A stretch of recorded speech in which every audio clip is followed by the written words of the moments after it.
Hey there, today we're going to look at how to reset Wix website and start over. So let's get started. First, open your Wix dashboard.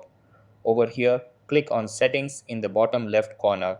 After that, scroll down and tap on Website Settings. Then you can unpublish your website to take it offline. Over here, scroll all the way down and click on Restore Versions. Then you'll see previous backups listed. After that, click on any backup to preview it. If it looks good, then tap Restore.